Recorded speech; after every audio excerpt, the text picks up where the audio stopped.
ادھوری عید۔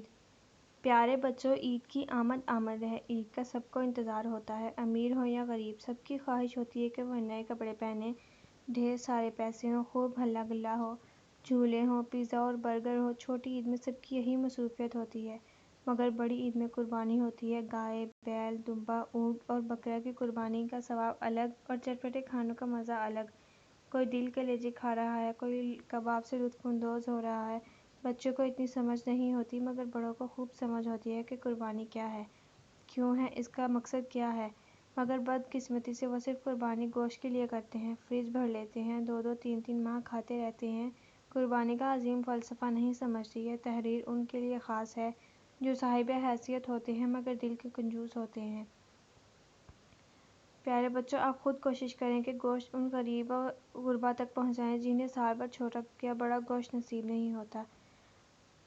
عید کے دن سوائے آنسوؤں کے کچھ قربان نہیں کر سکتے، یہی قربانی کا فلسفہ ہے۔ بابا، 3 دن رہ گئے ہیں، گوشت والی عید ہے، ہمیں گوشت کھانے کو ملے گا؟ صوبیہ نے کہا۔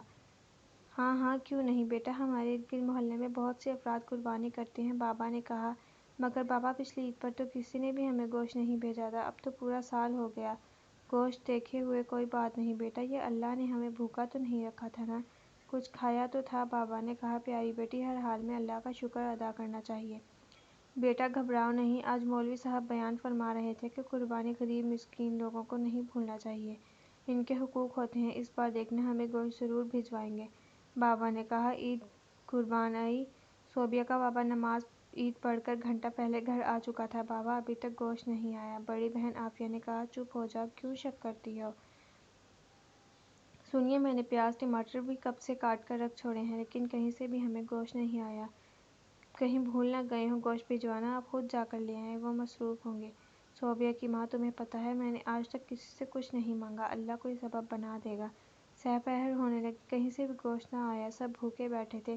صوبیہ کے بار بار کہنے اور رونے پر انداز پر وہ ڈاکٹر صاحب کے ہاں گئے، 1000 روپے فیس لیتے ہوئے مسکرا کر بات کرتے۔ مگر اب وہی ڈاکٹر صاحب، کیا ہمیں بھی گوشت مل سکتا ہے؟